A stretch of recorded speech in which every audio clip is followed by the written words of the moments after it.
Hi, Sanjiva. How are you Hi, doing? Kelly. I'm very good, thank you. Thank you Thanks very for much. having me on this. Thanks for joining us on Heartbeats of Hospitality. How's the sun in Krabi today? Oh, very good. There Oh, are worse place to be. This is a better place. definitely. Well done. Yeah. Sanjiva, thank you for joining us anyway. So you're episode 20 of Heartbeats, and I'm so happy to have you on. Um, I would like to start with a little introduction of yourself. So can you share with us how long have you worked in hospitality and what do you do? Okay, well, at the moment, I'm in this club of people who have been made redundant. But before I was made redundant because of this crisis, I was, and I will be in the future again, a hotel resort general manager. Um, so I take this as a temporary break that has been given to me to focus on things that I've not probably focused or concentrated on in the past. Mhm. I've been in the industry probably longer than you have been born. Oh, I don't know, but I'm 34 years in the industry. I started as a trainee cook and a trainee receptionist, and then worked my way up to, the fact that I'm a resort manager now. I did a stint in sales and marketing for a few years, mhm. and I think that every role and experience I have worked in or participated in has actually helped me and contributed to making me what I believe is a better manager. That's Does that answer? fantastic. Oh my God. So you were a chef or a cook. No, I was a trainee cook. You were a I've never trainee been a cook. chef. Okay. I started as a trainee cook, then I was a trainee receptionist. Okay. And then, of course, I just kept working my way up over 34 years, which Yeah. is quite a long time. And yeah, so that's where I am now. And the largest span of your career, which direction was it at? Was it with F&B or was it with rooms or was it with sales? Actually, I have been a hotel GM since the age of 30. So Oh, that's 24 years. So I was the yeah. So I think it has most of my career has been general okay. because I was a hotel manager. Okay. But my preferred role is F&B and kitchen. Food and beverage. Yeah, Okay. in food and beverage. So I love banquets, Mm, and that was organizing events and things like that was my passion. But then, like I said, I did 2 years in sales, two mm, or 3 years in sales, and that gave me the opportunity to travel all over the world for the different fairs and the different promotion, the different aspects. mhm. So yeah, I have. But most of my career has actually been in general management. Management. Okay. Yeah, so I can't say that I was focused on any one. Okay. So, Sanjiva, what drew you into hospitality in the first place? I mean, you were both a trainee cook and a trainee receptionist, what drew you into the industry? Oh, I'll have to go back to childhood for that. Sure. My father was a diplomat, a Sri Lankan diplomat. So, Sri Lankan diplomats, obviously they have the position and they have the glamour which comes with being a diplomat, but they didn't necessarily have the budgets to do the entertaining the way some diplomats traditionally do. So while my father was having to entertain these different people in different countries where he was, and most often at home because we didn't have or they didn't have the budgets to go to these plush hotels and things, I ended up being, for my mother who was the host or the hostess, I ended up being the kitchen helper. I ended up being one of the waiters as a kid, and then I ended up being the butler who answered the door when every customer or every guest came in. So I think that's where it all started, where my father, he made me understand that whoever rings the doorbell, even though he's the diplomat, that we are still representing Sri Lanka and the Sri Lankan hospitality.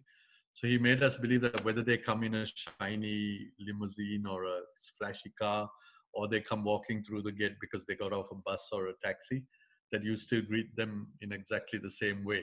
You don't treat anyone differently. And I think that's something that I have taken with me right through, that whoever the guest, whoever the person who walks into the front of or into the hotel is a guest, even if he's a supplier, even if he's coming to sell something or whatever. So I think that's what drew me into the into I got passionate about serving at that stage. Mhm. But then secondly, again, because of my father's career, we traveled a lot, and we stayed in decent hotels sometimes, cool hotels sometimes. But I always asked my father to ask someone to take me around the back of the house, Oh, uh, okay. to see the back of the house. I wanted to see the kitchens. I loved going into the cool rooms, uh, and chilling in there. Not chilling, but freezing to death in there. So I enjoyed that aspect of it. So I Mhm. think that's where the whole thing was born. And then when it was time for me to choose a career, even though I still know that my father was not most happy that I chose a hospitality career rather than being an engineer or a doctor or one of those more traditional Mhm. preferred jobs. He did support me after that. I think he also realized that he had contributed towards my passion in a way. And yeah, so I basically continued doing what I enjoyed doing. And till this day, I think that's why I still enjoy the job, because it's not something that I had to study for or had to be forced into. It's something that I really wanted to do, and I did it. Yeah. That's how I got into it. Oh, must have been very interesting. Like 30 years ago, what would hotels back of house look like, And I think more or less the Yeah, same-ish, but honestly, if you go into most of the older hotels now, they looks very similar. Mhm. And the newer hotels only look a little more shiny, but there's very little difference. Yeah, There's yeah, very little. I'm sure I've not been to some of the new hotels. I've not been to the back of the house, but yeah. I think end of the day, it's all very similar. It's the canteen, the staff area, maybe the addition of staff recreation areas, Mhm. staff relaxation areas, maybe the addition of coffee machines, juice machines, Yeah. dispensers. Those are all additional, but Mhm. I think it's quite similar. Um, but it Gen- was just very exciting to walk through those I think places with eye-opening somebody as from. a child, it would be very eye-opening, and all. Yeah, and if I remember right, I was 12 years old, 13 years old, and I wanted to see this. So it was obviously something that I had inbuilt. Yeah, In, yeah. in, That's really nice. Thank you for sharing that story. It's very nice mm, to hear when there are innate feelings in you where as a young person that you already know that this is your path and you followed it, because we all come from backgrounds where of course our correct. parents would like us to become a doctor or a lawyer or a Yeah, dentist or some sort, but as we yeah, pursued this career, I think the rewards of it also came back to us. yeah. So with your years of experience and all the stories that you have, can you share with us one of your most memorable incident at work? And it doesn't have to be the best thing that happened to you. It could be any incident that Mm. happened.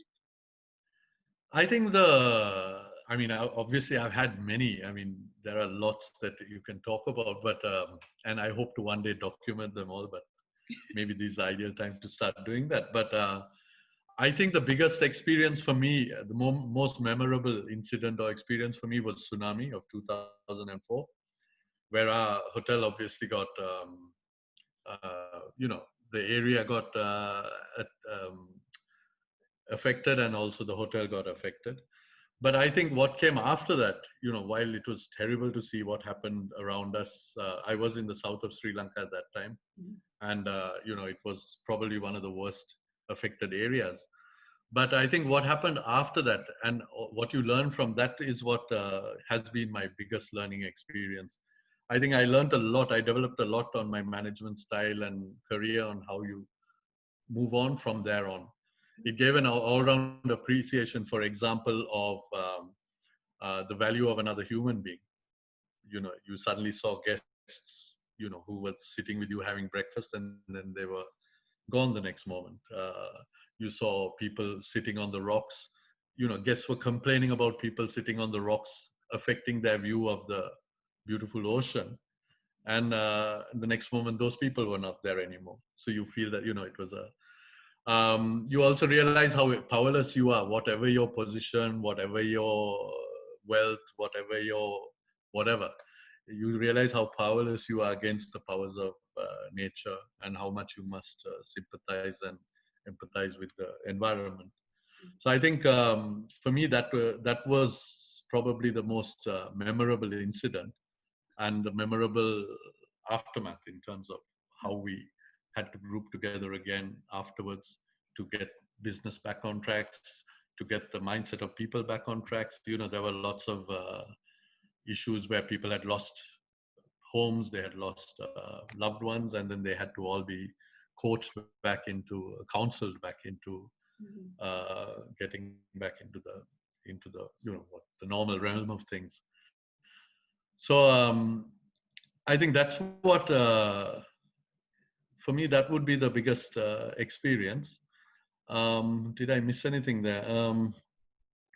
I think I to this date, it's already 16 years, and to this date I still go back to that period, whether it's consciously or not, and it always grounds me. If I think that I'm not being treated properly, or if I think that I've got an unfair deal, or if I think that what is happening to me is not fair, I always go back to that time and think everything happened in that time in terms of how you had to manage the situation, how you had to strategize afterwards to get guests back, how you had to, how the relationships you had created in the past, some of them were very useful in terms of coming back into your own as a property, as a business. So yeah, I think that's the most memorable experience. I think the one that has stuck with me the longest in a positive way, and also in a negative sense as well. I guess, after 16 years, on hindsight, it was a lesson that it also became a lesson to you that, in times of adversity at any point, that this too shall pass. And Yes. then we will actually move on, and we have to work with what we've got to Correct. recreate, the experiences, or to recreate whatever we have with us on hand. Touching on this topic, actually, may I pick on your wisdom a little so that you can share with our friends right now, because in the COVID pandemic that we have globally, hospitality is one of the industries that's hit the hardest. And and we have a lot of redundancies. And although it's it is considered a natural disaster in some sense, right? Yeah. How would you, or what would you give as an advice to the people who actually are very affected in their lives right now? You mean from a people who are working in the industry perspective? Right. I mean, I can talk from what I have learned as well. Is that when times are good, we have been very lavish in the way we live, in the way we invest in luxuries, in the way we spend, and I think the biggest lesson I probably have learned is that while obviously it's relative, but in my position, if I have earned a certain amount of money, and then in a waiter's position, if he has earned a certain amount, it's obviously in hindsight, it is that whatever happens in the future, you put aside something for this sort of time or days. So you always, that's very important. It's not always necessary to invest, but you actually keep it in cash so that you can always go back to it. A lot of people have wealth, but it's not necessarily in cash. It's always often in money and things like that, in investment. So I think that's one thing. But I think the only message I can give at the moment is, honestly, the only thing you can actually do now is just stay positive and go through this. Cut your, but it will come. It will come out. Everyone who has been made redundant will eventually get work again soon. Yeah. But it's just how soon is the thing. So I think the only advice I can give is there's not much you can do in terms of what has happened, but to stay positive and think that, okay, the moment some opportunity comes up, even if it's at half the salary, even if it's a fraction of the salary I was earning or you were earning, you just go back and take it. At the same time, I know a lot of people are saying spend this time learning new things. They're saying go out and learn a new skill. Honestly, it's not easy to do in this environment. It's not easy to say, okay, I don't have anything. I have to think of my two kids. I have to think of this. I have to think of that. And then somebody is also telling me go out and learn a new skill, learn a new language. It's not easy to do. So I think it's just each person has his different way of handling a crisis, handling a situation. I would just stay positive, and obviously be smart in how you spend what you have, because you never know how long this crisis is going to last. But I think it's just a matter of stay positive, and when the time comes, get back into it. I can tell you there are some people in Thailand where I am at the moment who are lucky to have a job at 50% of their salary. Of course, they don't get their service charge, they don't get meals on duty, they don't get all those things, but they're still lucky to have a job at 50% of their usual wage. But they're still complaining that they're working for 50%, and they're not doing much. They're just in the property, um, but they still continue to complain. I think they should thank uh, the fact that they're getting this. So I would just say, stay positive, stay appreciative of what you're getting if you're getting something, and stay hopeful. I think that's what I would Yep. advise.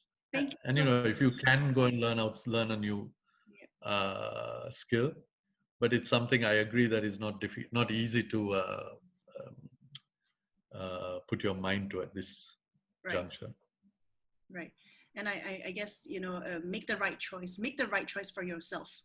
We have to. Yeah, make the right choice, because everyone's situation is different.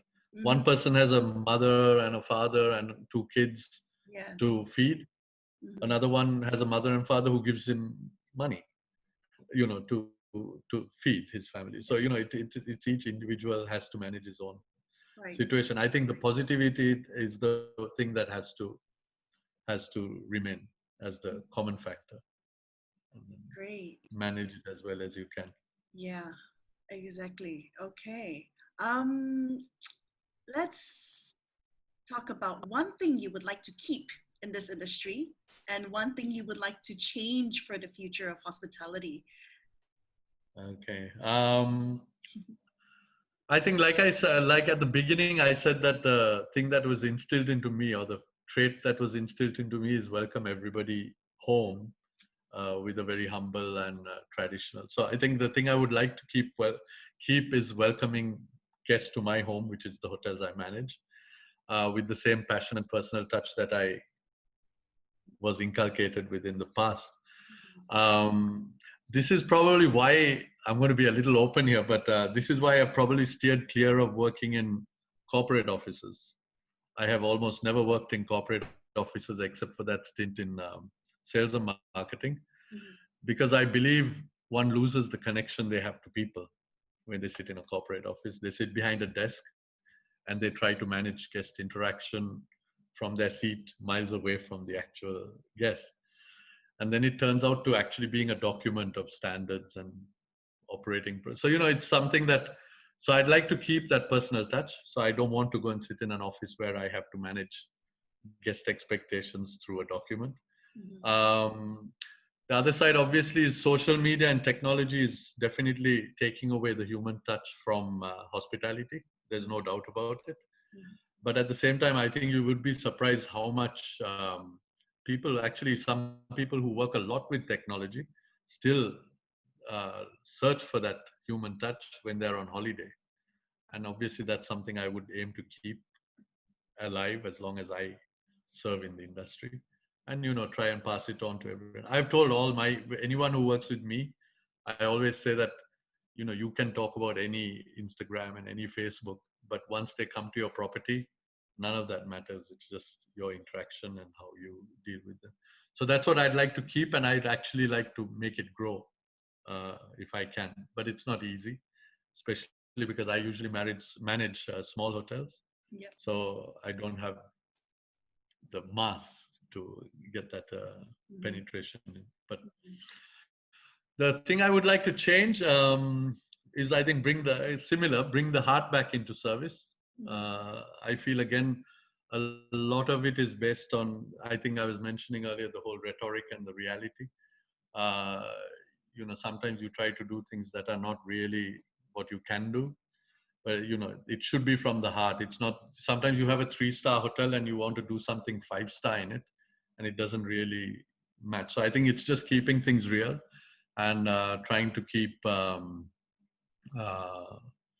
bring the heart back into service and interaction with the guests, and catering to their individual needs. And again, I'm talking this mostly from a small resort perspective, not from a large resort perspective. um, yeah, so I think to achieve that, how I see it is that I'd like to one day have the opportunity to give back and to train what I have learned or what I have experienced. But again, not from a theoretical point of view, but from a practical experience point of view. I would never be able to go into somebody else's book and say, this is the way it has to be done. I would prefer to refer to case studies and things like that. So my dream is to write a book or a series of books, easy to read case studies, which would actually help people understand different actual situations in hotels and come back to it. So that's what I'd like to do. From what I'd like to keep or what I'd like to change is the whole aspect of bringing the heart back into uh, the industry, which I feel is gradually getting lost.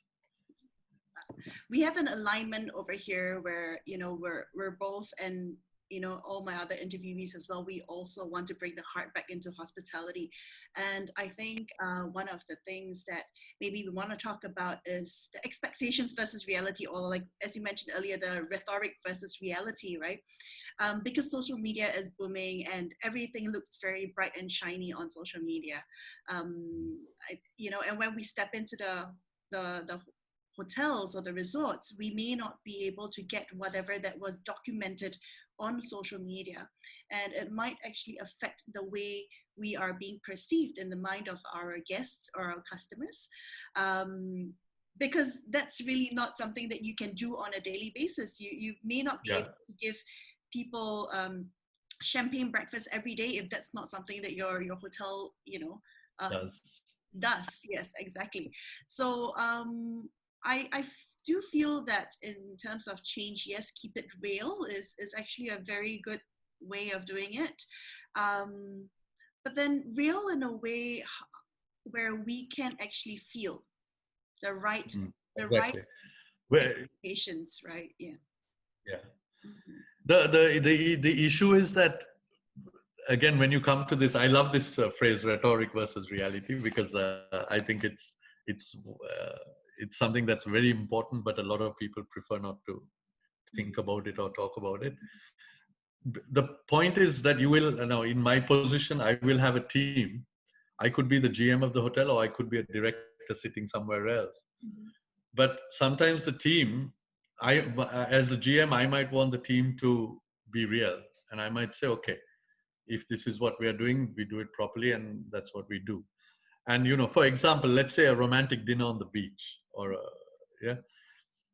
we might do it in a certain way, and maybe every one of our guests are happy, and we do one every evening.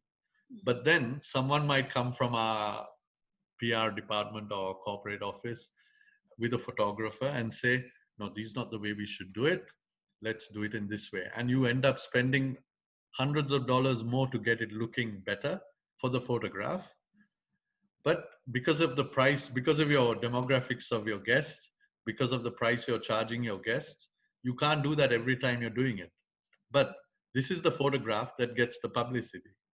Everyone sees this photograph, for which we actually spent $100 more or $200 more in terms of the number of candles we put, the number of the open fires we put, the bottle of champagne, etc., etc., etc., and all the lobster on the barbecue grill and everything. So you get this photograph, which is not a real depiction of what we're actually selling. And then when the guest comes to the property and wants to buy this at maybe it's still a good price, but he's not getting what he saw in the photograph because you can't afford to sell it at that price. So I think and so it doesn't always stem from what the hotel does, but it also often stems by, from whatever the PR, the media, the corporate office expectations. It could come from anything. So it's as a hotel manager, it's finding that balance in terms of everything. There are hotels which say when the guest walks in, they serve a glass of champagne. Mhm. in the so Instagram it's there because this blogger is coming to see us, so we serve her champagne on arrival. When she goes to the pool, she gets a cocktail. But none of these things happen in reality, but she blogs that all these things happen. Mhm. Similarly, talking about documents, we have the situation of standards, SOPs and core standards. Yeah. Some of those core standards are only for audit purposes, but they don't happen every day. You might say we have fresh orange juice on the buffet every day, Mhm. but it's only when the auditor comes. The Mhm. rest of the time they get canned orange juice because you can't afford to do it every day at the rates you could. But it's a standard. So Yeah. that's why I say I think rhetoric versus reality is very important. It's a line that's hard to draw. Mhm. Uh, it's a it's a it's a standard that's hard to maintain. And Mhm. sometimes even in my position, I might highlight the fact that these are not things possible to do and we need to get exceptions for it. But sometimes the corporate offices don't always agree. It's a standard, so you got to do it. Um, uh, so it's, for me, rhetoric versus reality is very important because it's not being honest. Uh, it's not being real. It's not being. On a different spectrum, so I'm going to reverse this a little bit, because I know as a general manager now you're talking about, like, for you to feedback back into corporate, it's your way of trying to regulate the expectations versus reality. But I think also, right, maybe more so in Asia perhaps, okay, that I find that the people below the general manager, do they actually go up to you and tell you, hey sir, I can't do this? Because I do know a lot of people who will not be able to, if the general manager says something, it's from the corporate office, that's the word, but you cannot afford to do it. You have to speak up, right? You Yeah, are empowered to speak up because you need to be the one who powers the business. So we have to be the ones that also put in the reality into the business, right? And tell them, like, yeah, guys, this is not going to work out if if I can't do it, if budget can't cover it, or what if the guest comes in and say this is canned orange juice and not fresh orange juice, right? yeah, How would the reputation be? Because it's actually a domino effect at the end of yeah. the day. It's, yeah, I'll so give you an answer for the orange juice, for example. If the team leaders or the department heads or whatever they are called, they're welcome. They're welcome to come and talk to the GM and say it can't be done at this price, or I need more allocation in my budget to do this. So again, there are different GMs. There are some GMs who will go back to the people who created these standards and say it's not possible to do. mhm, And then there are also GMs who will say, don't bring it to me. This is the standard. We have to do it. yeah. And the reality is it doesn't get done. Even if the GM says that it does, the reality is it doesn't get done. Mhm. Now, the answer to your question, if the guest complains that it's canned orange juice, Okay, we'll get. okay. If the guest complains, give him fresh orange juice. Okay. Yeah, it's a reactive method of, It's a reactive, yeah. It's not yeah, a proactive method of sorting out the issue in the long term. It's a reactive issue of sorting out the issues so that the guest doesn't complain on TripAdvisor or on any exactly. other platform. It's a way of sorting it out in the short term and in the present. Unfortunately, So I'm idealistic in that sense, like, for me it's that you put your employees, and I'm not saying you, because Sanjiva, I can feel yeah, that you empower your team, but um I feel that when you put that stress, of confusion into your team, they're not able to make the right decisions. They're always afraid to make the decisions at the end of the day. And it kind of ruins the whole experience, because now you say, like, okay, I have to do things from my heart. I need to serve the guests well, but I'm supposed to do this, but the guest complains. Now I'm scared because I'm afraid my boss will scold me, the guest will scold me. What am I going to do? So I think this is something, communication, and also like an understanding of your the business environment is so important, and empowering your team in the right way with the right frame, because if you give them like a frame that's too high for them, it's not going to work out as well, and it's scary for a lot of yeah, people who actually step into the industry for the first time as well. yeah. Yeah. Yeah, it is. It's a matter of just again for this from a staff team member perspective. Yeah. It's a matter of for them also to understand that there are some things that for example, their own manager or the GM has a power to change. Hmm. There are some things that the GM or the manager doesn't have to change, cannot change, but they have to find a way to manage it Work around it. and work around it to manage it. So I think that's what everyone has to take back. Very often the department head comes and says, if you don't give me the budget, how am I supposed to do it? Then of course you can explain to them, let's do it like this. If you feel the guest is not going to be happy, uh, let's give him that. But the other 40 rooms, let's try and manage it. But again, it's a matter of, sometimes you can't win all the arguments. Yeah. You can air your views, you can express your opinions, but you can't win all the arguments. True. So it's just a matter of how do you manage it to the best of the ability, Yeah. and how do you appreciate the fact that maybe in some cases there are situations, but maybe the GM is doing everything he can to has done everything he can to Right. To help. offset this issue, but it has not been accepted, so let's just accept it the way it is. Yeah. And I think the open communication will really help as well when it cascades, when It does. it really will Yeah. help to cascade. Cool, very nice. I would look forward to having more open communication, and like I think it would really make a team feel like, hey, somebody actually really cares for us, yeah, and the way they understand where we're coming from. Yeah, You have to have that open communication with team members. You will never get all the right feedback from the department heads. yeah, In my opinion, very often the weakest link is actually the middle management. So you have to have open communication with every team member. yeah, You don't have to always agree with what they say, but you have to have that communication. So when you're talking to the department, that you can address it. yeah. Excellent. Okay, so let's talk about this. My favorite question. I always say it's my favorite question because I like to learn about people's core values. So, what is your one word core value that you've I lived? have a problem in answering that question. I'll tell you why. Because I can't say that there's only one word. Okay, Uh, it's a little collection of words, okay. and I think I learned this when in one of my previous jobs. Mhm. It came as a. I can tell you who shared it if you want to know, but it came as three or four principles that an ideal in my position as a manager you should have. Mhm. And the point is that I have tried not to. Sometimes you have to deviate, sometimes you lose your way, but I've tried not to deviate from those four principles. So I'll just mention them, the four. Please. One is it's called innocence of quality, which is innocence of quality is not really something you can in a way learn. It's something that you have within, but you can develop it.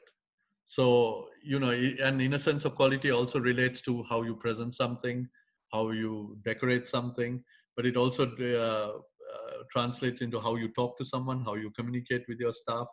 There are some people who call their staff like that, but then there are also some people who will say, excuse me, Jack, could you please get me an ashtray, or could you get this guest an ashtray?